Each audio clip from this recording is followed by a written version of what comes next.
Hey everybody, welcome to Studio 4. It is only Tuesday. It is only Tuesday. He just said, what day is it? And I said, it's Tuesday, but it feels like Wednesday, doesn't it? Man, it does. So today is Bacon Lovers Day. That's fun. Hey, unless you were like me this morning and you woke up and I turned on the griddle and I opened the bacon up. Bacon? Yeah. Oh. And so I started pulling it out and I was like, what is that? And I was like, oh, that looks like mold. Oh no, you had had the bacon in the fridge too long, huh? I guess I did. And so then I had to throw the bacon away. I'm so sorry. That is very upsetting. It's painful. As somebody, the lover of bacon that I am. It's very expensive bacon is, you know? It is. And so. Well, that's frustrating, and I'm really sorry for you. I need to go buy some more bacon. There's still time. There's still time to Hey, some air conditioning tips from the federal government are dividing people on the interweb. This definitely caused problems on my Facebook page yesterday. Energy Star recommends keeping your thermostat at 78 degrees in the summer. Andy, that's too hot. Nice. The energy saving program also says you should crank it up to 85 when you're not home. Okay, I could see that, programmable, and then it starts coming down about an hour before you get home. Yeah, but then your pets are hot, and then you come home and it's hot. No? I don't think 80 is considered hot for your pets. I don't know. My dogs are very special. Yes. 82 when you're asleep. No, that's the one I have the biggest problem with. No, thank you. Now, many people have expressed passionate opinions on the topic. Some say those temperatures are ridiculously hot, while others claim to find them perfectly comfortable. Energy Star recommends using a programmable thermostat to implement the settings it says are best. Who thinks 82? Sleeping at 82? That's too hot. I mean, that's too hot even for me, and I love a warm home, you know. Listen, at night we keep ours at 72. If it were up to me and I was in full out control, which I'm not in control of anything. Right. I would have it at 68. Thank you for acknowledging that. Well, it's obvious. So I would have it at 68. I would enjoy life at 68. 68's too cold. I like being cold, but having the warm covers over you, I enjoy that. Here's the problem. Like even in the winter, like I do the same thing. I don't want Michelle to turn on the heater, but she turns the heater up to 72, 74, and I'm like, no. So meanwhile, I've got my fan over here cranked out, going at Mach 10. Trying to cool off. But when you wake up and it's cold, isn't it challenging for you to get out of bed? Like I cannot get out of bed when it's cold in the house. It's not challenging at all. Really? You just hop right on Get on, get out. Just starting your day. Now I will tell you, if it's hot, it's easier for me to get out of bed because I'm uncomfortable. I'm just like, this get out of there. If I like the idea of sweating in bed is just horrible. Detestable. You know what else? What? You know when you wake up and you've fallen asleep in your socks? Isn't that the worst? And you're you just got the soggy sock action going on? Oh my gosh, it's just the worst. Hey, did you guys know, obviously, my official drink of the summer is always Topo Chico, but the unofficial drink of the summer is hard seltzer. I love a good hard seltzer. You do? Yes. It's changed the drink scene, apparently. Here to stay, hard seltzer is water with bubbles and alcohol, which more bubbles. According to reports, hard seltzer is currently at $550 million. A business, the sales have grown about 200% throughout the past year. Part of the attraction of hard seltzers is the catchphrases and the aesthetic of the drink. People love the portability of the drink, and it makes them feel fancy and healthier. Most hard seltzer alcohol content is between 4 and 6%, which is about the same as a light beer. So there you go. I had one of those black cherry White Claws last night, while I was watching Bachelor in Paradise. It's been one of those weeks, huh, already? We're only at Tuesday and you're already hitting the hard seltzer? I just had one, you know.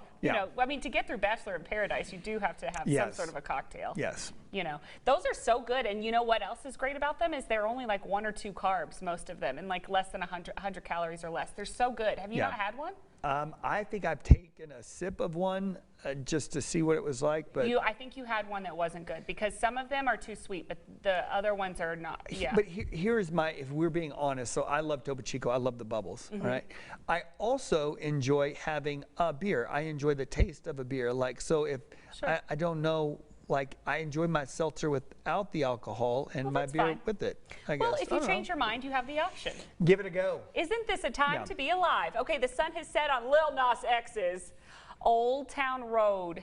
Andy's very sad. Billie Eilish's song Bad Guy is now #1 atop the Hot 100. And that song has been going all summer long. I know. It's the song of the summer. I think I love that song. It's very catchy. It is very, the beat and everything else. If you watch the video, very bizarre. Yeah, it's so good. Old Town Road, a country rap song featuring, of course, Billy Ray Cyrus, had a record-breaking 19-week run at the top, as X was happy for Billie Eilish, tweeting, "Congratulations to Billie Eilish, you deserve this."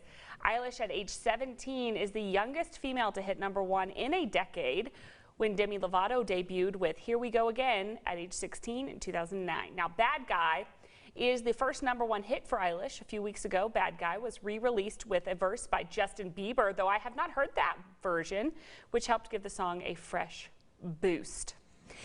Have I mentioned that I did yoga with Justin Bieber? I think somewhere along the way you may have mentioned that. Just wanted to throw it out there. You know what? So I made a post about that one day and people didn't get it. So I feel like I have not said it enough. She's done yoga with Justin Bieber. I have. Hey, have you ever thought of yourself as like a high maintenance partner? Yes. Would you? Okay. At least honest. You have too. Oh, I know I am. Okay. Best Life has compiled a list of signs that partners have if they are high maintenance. Here are the top 5. You're inflexible with your schedule. Oh, absolutely. I'm pretty flexible with that. No. I'm pretty flexible with that. You are? Yeah. With your schedule? Yeah, I'm pretty flexible with it. I mean, I can't, like, I've got to be at work, but okay, so you're never satisfied.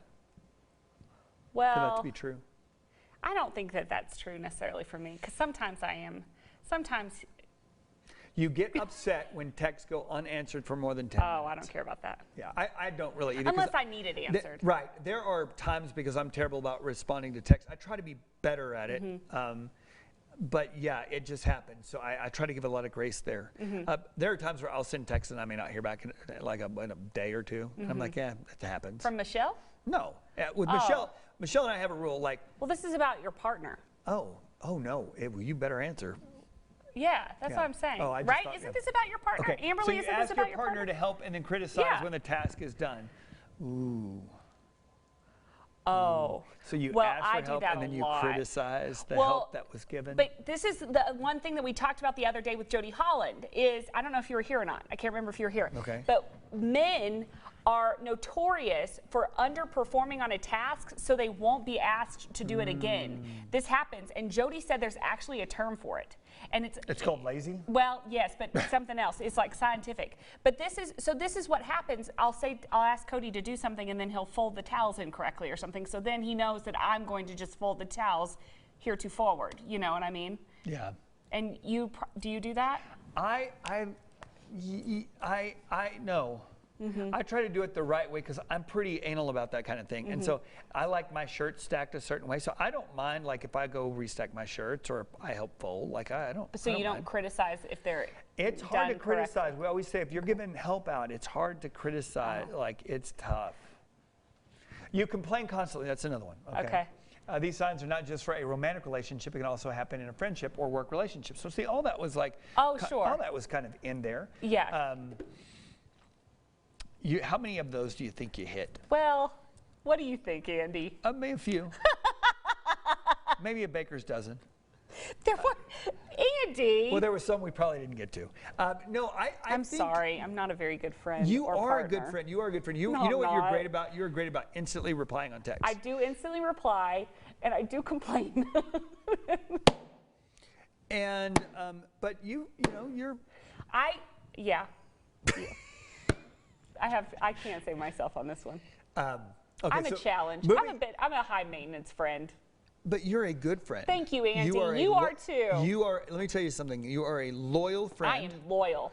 And you will speak the truth even if it pains you or pains the relationship. No, that's a true story. That is true. Even sometimes to the detriment of it, you will say, "Listen, you'll just say your piece." That's like true. me, you know me. I want I want the waters to be calm, and so that if that means that I've got to dunk my own head to keep it from being calm, I'll do that. I'll go to the nth degree to. Can I say though? I think that both of those things are both of those attributes are valuable. Yeah. You know. What we do so well about is that we're both very opposite in a lot of those things. Yeah. I'm glad that we're hyper-analyzing our relationship right now. So moving on to language lesson for today. Did you know that English, it's a strange language with a lot of spelling, grammar, and pronunciation this is going to be fun. So we're going to go over a released list of words that are easily mispronounced. Okay, I like this. The thing that you put your flowers in, is it a vase or a vase? It's a vase. What do you say? Do you say vase? I say vase. Vase seems a bit precocious. Precocious. I agree. After you graduate, alumni or alumnae? I don't think I say either of those. I say alum. I say alum because I don't know how to correctly pronounce it, if we're being honest. When in doubt, cut it short. People who sell homes, oh, this is my pet peeve, realtor or realtor. See, actually, neither one of the ones. Realtor. Realtor or realtor? Realtor. It's realtor. So sometimes I say realtor. Is that incorrect? Some people, it's just like, I'm picky about it. I'll explain why here in a second. Oh. So when you go to read, is it the library or the library? This is easy. It's library. Library. Say the R. Library. Just like February. Don't say or berry February. like you pick it off a tree. A person who plays sports is an athlete or an athlete. Easy. I say athlete. Athlete. Athlete. I wonder who says athlete. A major reason why you might be mispronouncing words wrong could be because you learned how to read before you ever heard it. So you are pronouncing the things. You're like, you look at that. I don't know how that works. I'm very confused. But there are words that we go through all the time. Like, for me, like, do you say O-F-T-E-N? I say often. I say often. Yeah. I cut the T out often. I know.